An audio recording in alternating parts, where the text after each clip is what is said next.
Good morning. आज हम लोग को पढ़ना है पुत्र प्रेम। इसके लेखक हैं प्रेमचंद। लेखक या कवि जो कुछ भी लिखता है उसके जीवन में उसके व्यक्तित्व, समसामयिक परिस्थितियों व स्थान का प्रभाव अवश्य पड़ता है। अतः लेखक से तादात्म्य स्थापित करने के लिए उसके जीवन से परिचित होना आवश्यक है। सबसे पहले हम लोग प्रेमचंद के जीवन के बारे में जानेंगे। जीवन परिचय दे देते हैं। हिंदी के सर्वश्रेष्ठ और सुप्रसिद्ध कहानीकार व उपन्यासकार मुंशी प्रेमचंद का जन्म 31 जुलाई सन 1880 में काशी के लम्ही नामक ग्राम के एक गरीब परिवार में हुआ था। इनके बचपन का नाम धनपत राय था। 7 वर्ष की अवस्था में इनकी माता का देहांत हो गया। पिता ने दूसरा विवाह कर लिया। इनके जीवन में नए अध्याय में कदम रखा। जीवन की सुख सुविधाओं से व माता के प्यार से वंचित तथा अभावों के अभिशाप से अभिशप्त प्रेमचंद को संघर्षपूर्ण जीवन व्यतीत करना पड़ा। 15 वर्ष की अवस्था में ही इनका विवाह एक कुरूप और असभ्य स्त्री के साथ हो गया जो इनकी आशाओं में खप न सकी। परिणाम स्वरूप इन्होंने उससे संबंध विच्छेद कर लिया।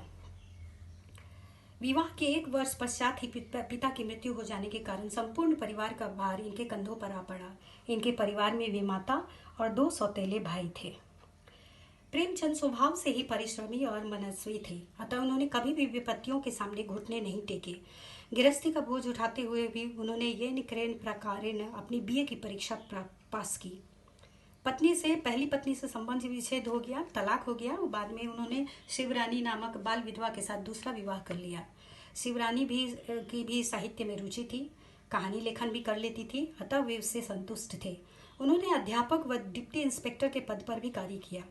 गांधी जी के दर्शन का इन पर ऐसा प्रभाव पड़ा कि सरकारी नौकरी से इस्तीफा देकर साहित्य सेवा में लग गए। साहित्य सेवा के कारण ही इन्हें क्रांतिकारी, दृष्टा साहित्यकार तथा कलम का सिपाही आदि नामों से भी संबोधित किया जाता है। प्रेमचंद जी के साहित्यिक जीवन का आरंभ उर्दू की रचनाओं से होता है। उर्दू में उन्होंने नवाब राय नाम से लिखना शुरू किया। पहले इनका नाम धनपत राय था। जब उर्दू में इन्होंने अपना लिखना शुरू किया तब उन्होंने अपना नाम नवाब राय रखा। बाद में वे हिंदी के विशाल एवं व्यापक विषय क्षेत्र से प्रभावित होकर हिंदी में लिखने लगे। तब उन्होंने अपना नाम प्रेमचंद रखा था।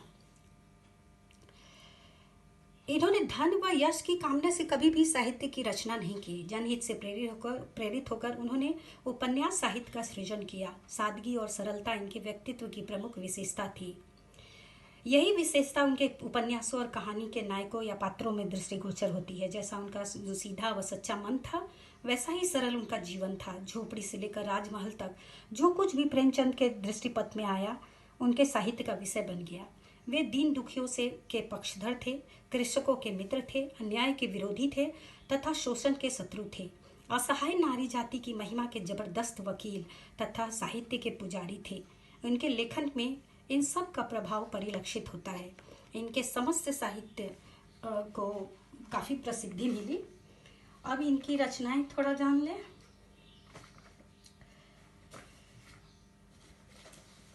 प्रेमचंद जी ने 300 से अधिक कहानियां, 15 उपन्यास, 3 नाटक, 10 अनुवाद, 7 बाल पुस्तकें, लेख, संपादकीय, भाषण, भूमिका, पत्र आदि की रचना की। कहानी जो कि बहुत प्रसिद्ध है, सप्तरोज, लाल फीता, प्रेम पचीसी, प्रेम प्रसून आदि। उपन्यास गोदान, कर्मभूमि, गबन, सेवा सदन आदि। कहानियाँ सौत, पंच परमेश्वर, नमक का दरोगा, बड़े घर की बेटी, बूढ़ी काकी, पूस की रात, कफन आदि। नाटक प्रेम की बेदी, करबला। निबंध आदि भी इन्होंने बहुत कुछ लिखा था।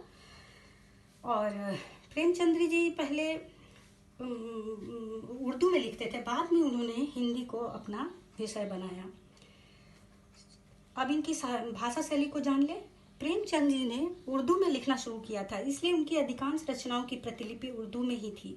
उनकी भाषा में संस्कृत, उर्दू, फारसी और अंग्रेजी शब्दों का खुलकर प्रयोग हुआ है। उन्होंने मुहावरे और लोकोक्तियों का प्रयोग भी खुलकर किया है। इनकी भाषा शैली परिष्कृत एवं परिमार्जित है। इनकी शुद्ध हिंदी का पाठकों पर बहुत गहरा प्रभाव पड़ता है। आज के लिए बस इतना ही। अगली कक्षा में हम लोग पुत्र प्रेम पढ़ेंगे।